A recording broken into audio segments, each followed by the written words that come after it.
Here in Donald Trump's second term as President of the United States, we are truly living in the age of white reparations.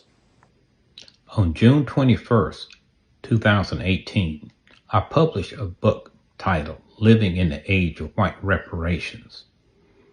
And that was during Donald Trump's first term in office as President of the United States. And it addressed the reversed lens that Donald Trump and his supporters viewed the United States through. They looked at the United States as owing them something, owing them payback for the wrongs that had been perpetrated against them, as opposed to the opposite. And they executed their policies while he was in office to exact reparations for how they were wronged. And it set the table for what's happening right now and what happened on January 6, 2021, when the United States Capitol was attacked. Right now, they are accelerating and they are naked with the payment of white reparations for the ills and transgressions that Trump and his supporters feel have been perpetrated against him and white people in the United States of America. The book was prescient in the fact that it tapped into the grievance that is even deeper now. But now the mechanism have been put in place to fully exact the reparations. Ills that have been done to them by immigrants, by black people, by other minorities, and in a perverse way, even by women, even if those women were white women. The mechanisms that have been executed since Donald Trump took office,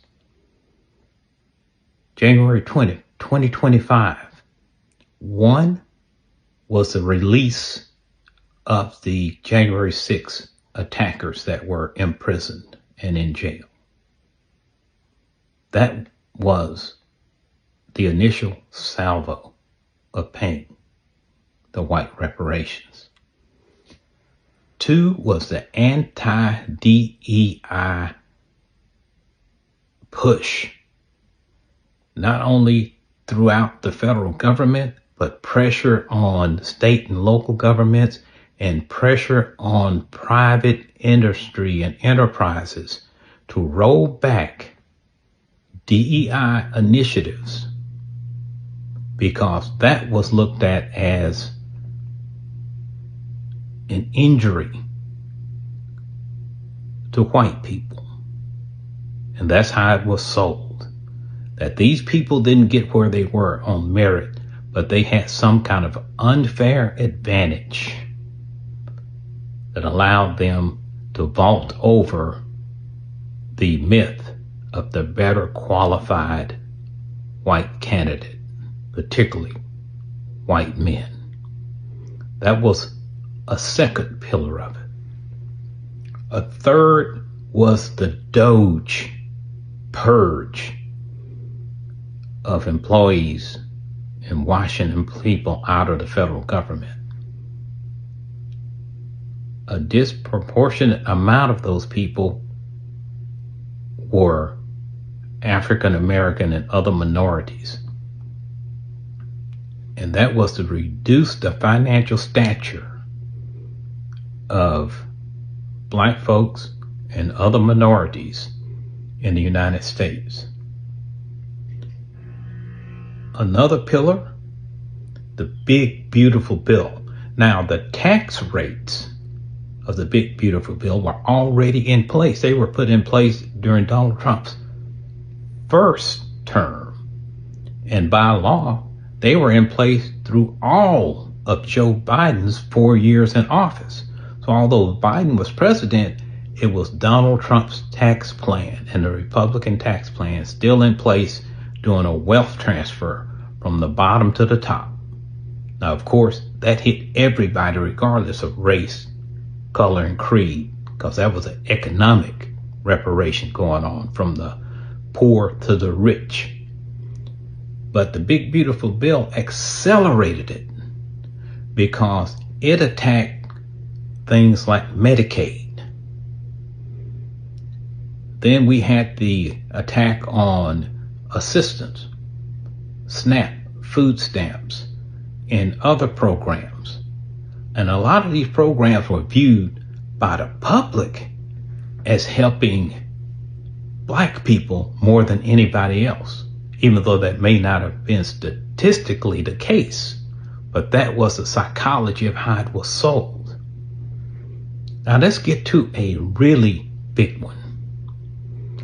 And that was the decimation and weakening of civil rights legislation and voting rights legislation. So, okay, we had attacks on, I guess, pushing universities to remove race or the consideration of historically disadvantaged groups in their evaluation of interest into their higher education institutions. That was one big one.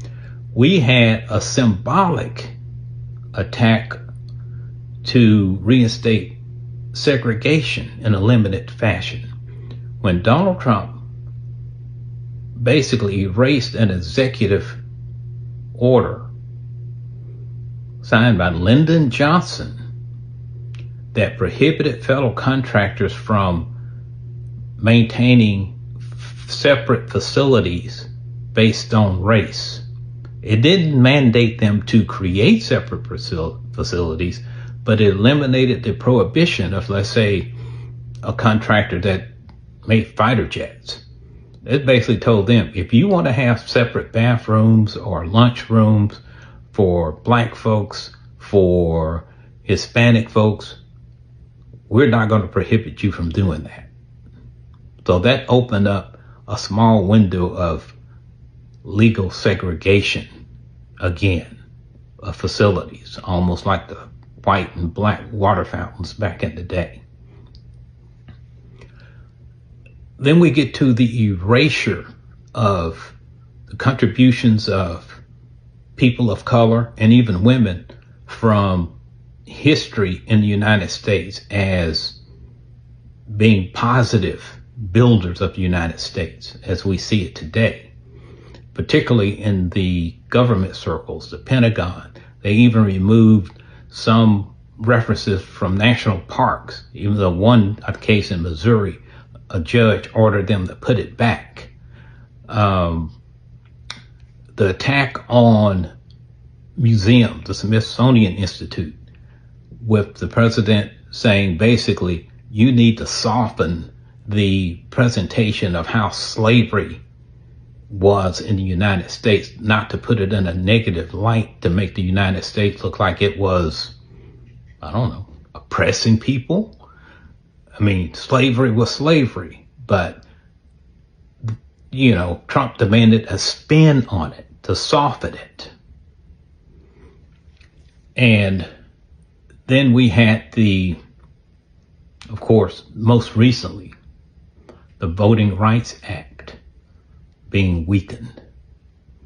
Because previously we had the ending of the pre-clearance provision in the Voting Rights Act, which said you need to present to the Department of Justice any voting law changes in certain states so they can be previewed before you put them in the law in case we say they're discriminatory and strike them down. They got rid of that. That was the first big pillar that fell.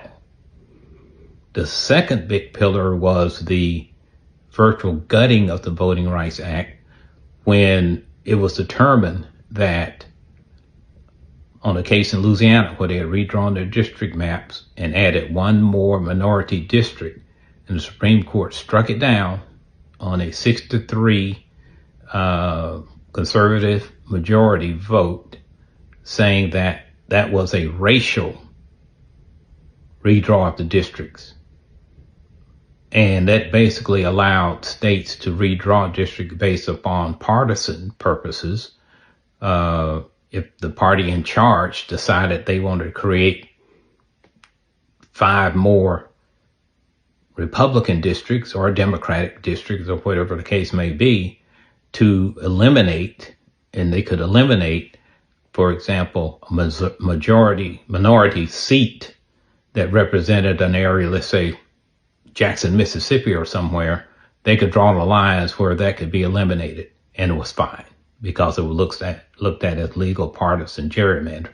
But the whole fact that the redistricting was happening in the middle of a decade as opposed to at the end after the census was taken was already a novel undertaking to basically rig the vote. And this went rampant across the South. Southern states started convening to redraw their voting maps to advantage Republicans and disadvantage having minority representation in areas where the population was majority minority. Now, the financial reparations is the big story. All of the cuts that were taking place in all these programs, like USAID, like the firing of all the federal employees, shutting down of some other programs, taking $800 to $900 billion out of Medicaid, and on and on and on, was pooling federal dollars into the budget, into the Treasury, that was going to be redistributed via this big, beautiful bill tax plan that funneled money from the bottom to the top.